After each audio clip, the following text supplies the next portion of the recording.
السلام عليكم ورحمة الله وبركاته، أهلا بكم في شوق 3D. النهاردة عايزين نتكلم على التحديث الجديد بتاع ديك الماشين.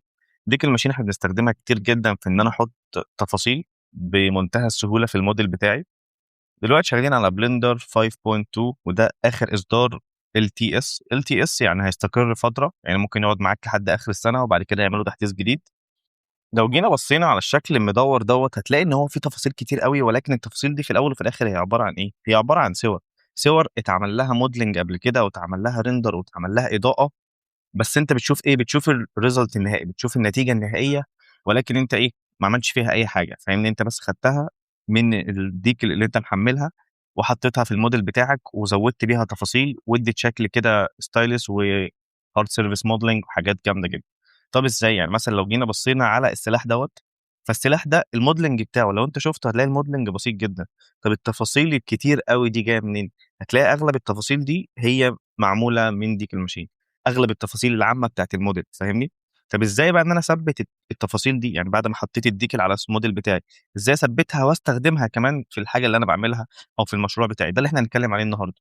طب مثلا لو جينا بصينا على الشكل الصغير، المسمار الصغير قوي ده، فاديك الماشين بتسمح لي ان انا اتحكم فيه بشكل كامل، فاهمني؟ اقدر اصغر حجمه واكبر حجمه واغير ماتيريال واعمل فيه كل حاجه. طبعا اغلب الناس اللي متابعه القناه عارفه ان احنا اتكلمنا على الديك الماشين 3 4 مرات قبل كده، وكل مره كنا بنتكلم على حاجه معينه. مثلا لو جينا بصينا على المربع ده، يعني كل التفاصيل اللي موجوده في المربع دي هي معموله من ديك الماشين، فانت لو عرفت ازاي تستخدمها بذكاء وعندك حس فني هتطلع بيها حاجات تحفه. وهنا كده عندنا دي اغلب الديك الماشين اللي احنا بنستخدمها، هم مجمعينها كلها في فايل شيت واحد، وهنعرف كمان ازاي نستخدمها دلوقتي. طب دلوقتي اثبتها ازاي؟ عندي طريقتين. اول طريقه ان انا اخدها من قناه تليجرام، هتكون شغاله معاك ما فيهاش اي مشكله، اخر اصدار من ديك الماشين، عشان كده اصلا عاملين الفيديو ده. وتقدر كمان تشتريها من الموقع الرسمي بمنتهى السهوله، هتلاقيني كمان سايب لك الموقع الرسمي تحت، تقدر تحملها منه بمنتهى السهوله. تمام؟ طب تعالى بقى نخش نشوف ازاي هقدر اعمل اصلا الكلام ده. بعد ما ثبت الادون عندي خلاص بمنتهى السهوله، دخلت كده على فايل، دخلت كده على edit، بعد كده preferences، بعد كده add-on، بعد كده عايز اضيف add-on جديده install، وشفت المكان اللي انا حطيتها فيه وثبتها تمام زي الفل، نزلت معايا بمنتهى السهوله. بعد ما الادون تنزل عندك هتلاقي في خانه كده اتضافت تحت، اسمها ايه؟ اسمها ديك الماشين. ديك الماشين معنى كده ان انت ضفت، معنى كده انت ضفت الادون واخر اصدار اللي هو 2.16 ده اخر حاجه نازله. فتعالى كده نجيب اكزامبل ونجرب عليه، هم حتى هنا وفروا لك اكزامبل تتدرب عليها قبل حتى ما تخش تحطها في الموديل بتاعك. فلو جينا مثلا هنا نزلنا، هنقول ان احنا عايزين اكزامبل، وبعد كده هنجيب بيك اللي هو حاجه معمول لها بيك او حاجه تجرب فيها انت تعمل بيك بمنتهى السهوله. هلاقي ان انا ظهر معاك القطعه المعدنيه ديت بمنتهى السهوله، هنا حتى كاتب لك تعريف عنها بكل حاجه. اول حاجه هتخليها على الجي بي يو مش السي بي يو، تمام؟ وبعد كده تروح قافل كده. تعالى بقى نشوف ونبص نشوف ايه الكلام ده. طبعا دي ديكل لوحدها ودي ديكل لوحدها ودي ديكل لوحدها. طب انا اصلا اجيب الديكل ازاي بعد ما حملت الادون؟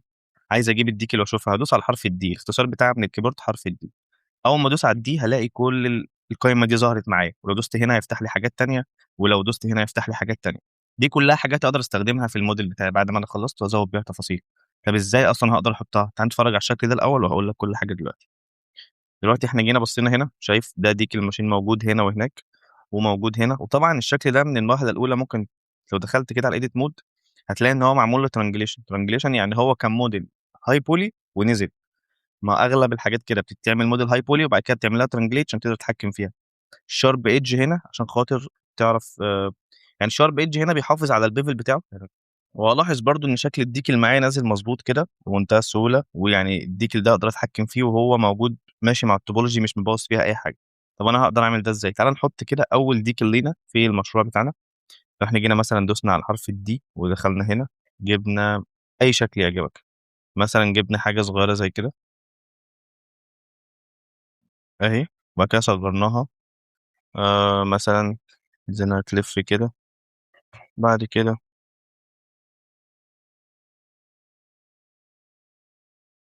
مثلا انا عايز احطها هنا.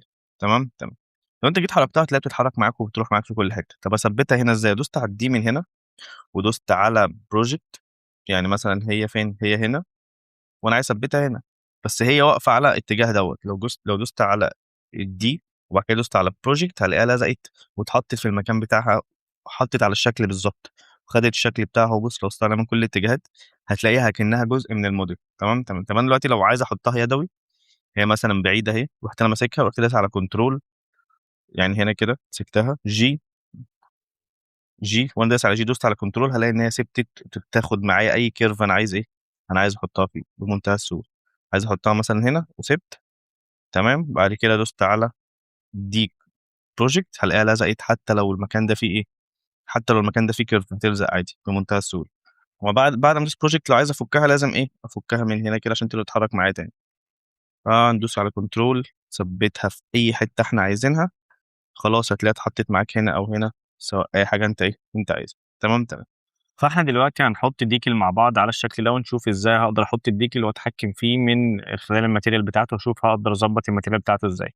دلوقتي دوست على الدي وجيت هنا اخترت اي شكل يعجبني، مثلا حاجه زي كده. وبعد كده دوست على الجي كنترول عشان الزقها في الحته اللي انا عايزها، مثلا انا عايز الزقها هنا، اصغر حجمها شويه. وبعد كده دوست الجي تاني مع كنترول هنا. تمام.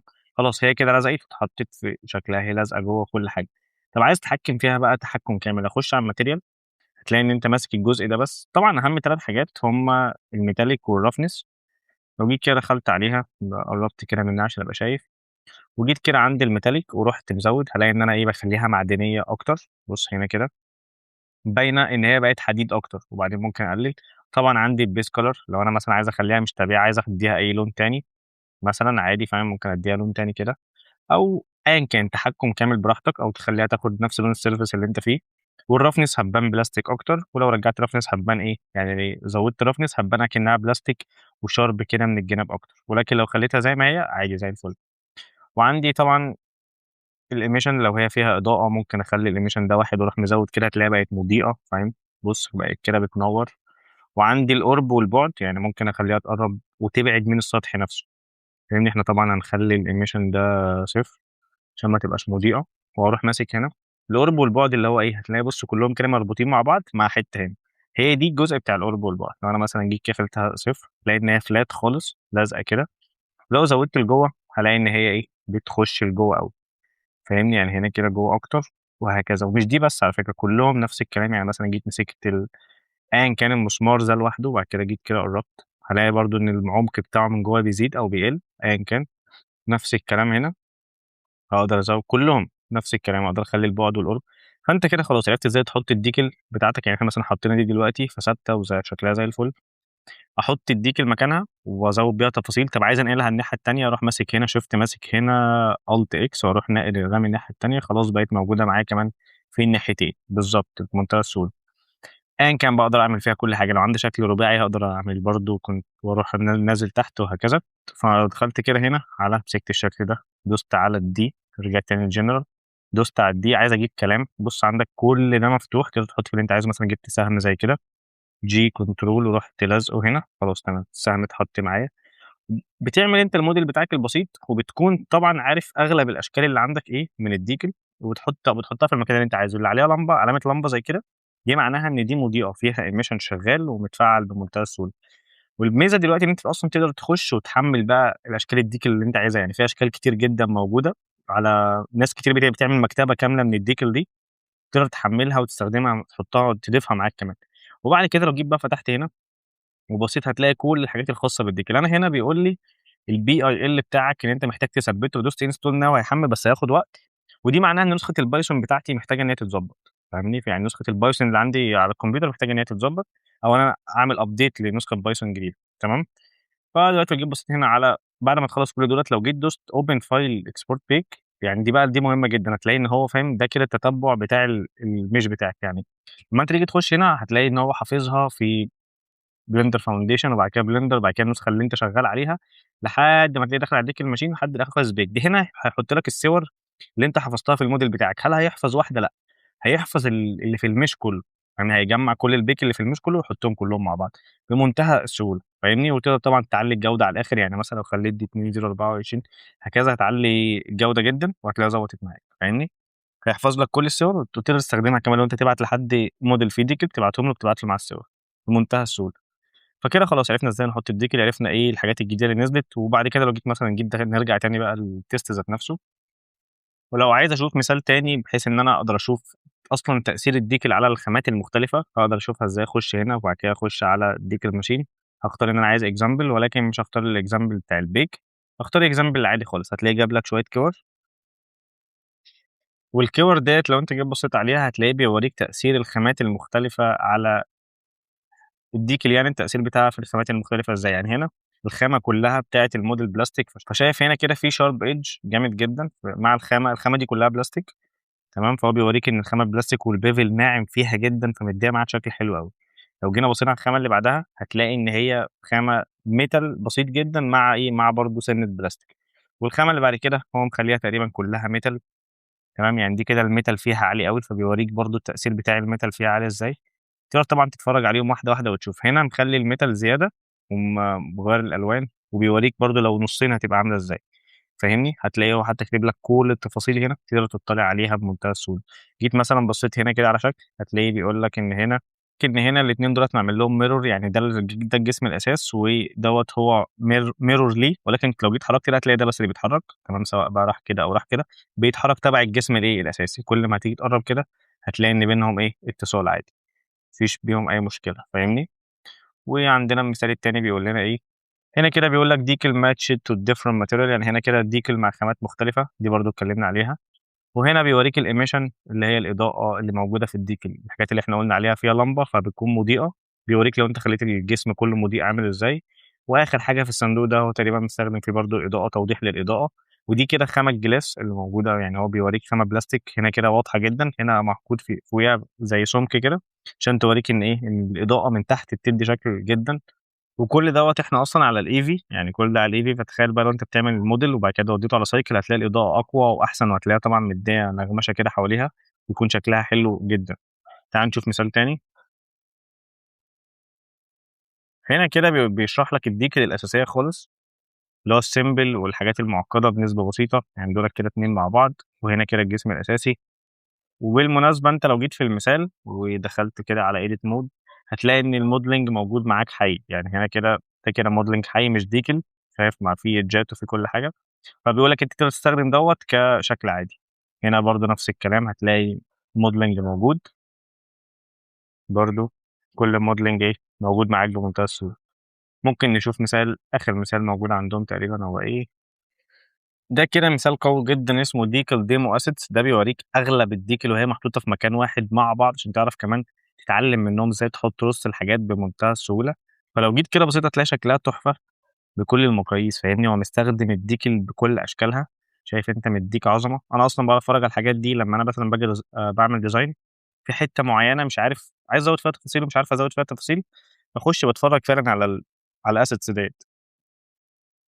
لان انت كل ما شفت اكتر كل ما هتعرف تنتج اكتر، كل ما هتعرف تطلع حاجه حلوه. فاهمني؟ بص مستخدمين ديكل بطريقه فظيعه، ايه ده. فاهمني؟ بص كده، بصيت من فوق بصيت من اي جانب، فانت بتتفرج على تحفه فنيه. تقدر طبعا تعمل حاجه زيها وتحطها في البورتفوليو بتاعك، تكون جامده جدا وكلها حاجات جاهزه. يعني كلها اغلبها حاجات جاهزه تطلع بيها شكل تحفه يعني.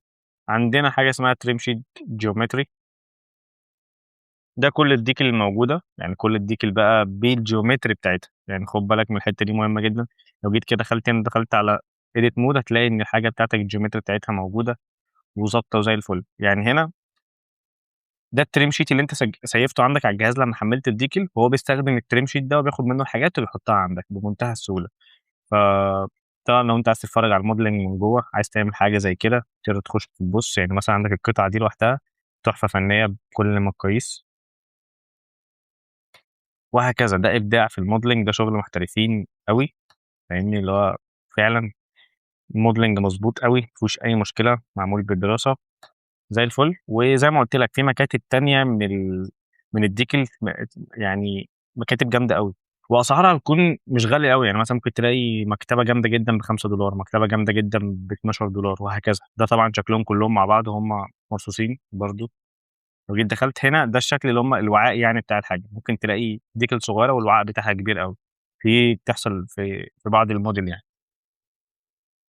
وده تريم شيت ديمو اسيتس اخر حاجه. ده برضو الباب ده على فكره بيتحرك، لو انت جيت مسكت الجزء ده كده رحت دايس على الجي وحركت هتلاقيه بيقفل ويفتح معاك بمنتهى السهوله. وبرضو اغلبه معمول من ايه، معمول بالديكل ماشين. يعني أنت بتتكلم في تحفة فنية معمولة بالديك الماشين. رقم 20 ده أنا عارفه، الحتة دي موجودة، وده أنت شُفناه دلوقتي، اللايت موجود ودُولة، وهنا، هنا ده موجود، ده موجود، ده موجود، أغلب الحاجات دي علامة الإكس دي موجودة، المربع ده موجود، الجزء دوّة، الشرشرة دي، كل الحاجات دي موجودة معانا في الإيه، في نفس الmodel اللي لسه موريه لك، وهكذا، وهكذا، هتلاقي كلّها هو بس التوزيع، الفكرة كلّها والاحترافية كلّها في التوزيع، فاهمني؟ بمنتهى السهولة، بُص حاجة كده تحفة فنية حرفيًا، فاهمني؟ بمنتهى السهولة، وكده يعتبر اتكلمنا عن التحديثات الجديدة. طبعًا الكلام ده ما كانش موجود في المشاريع بتاعة الديك القديمة أو الأدون القديمة، كل الحاجات دي لسه ضايفينها، فبجد حاجات تحفة جدًا، أتمنى بجد تكون استفدت وعرفت إزاي تستخدم الديك بتاعتك وتقعد تتفرج وتعمل تغذية بصرية حية من الحاجات اللي أنت بتشوفها. فشكرًا ليكم، ولو عجبك الفيديو ما تنساش تعمل لايك واكتب لنا كومنت لو أنت في حاجة واقفة معاك أو في حاجة معطلاك، اكتب لنا وتواصل معايا على مواقع التواصل بتاعتي. شكرًا ليكم والسلام عليكم ورحمة الله وبركاته.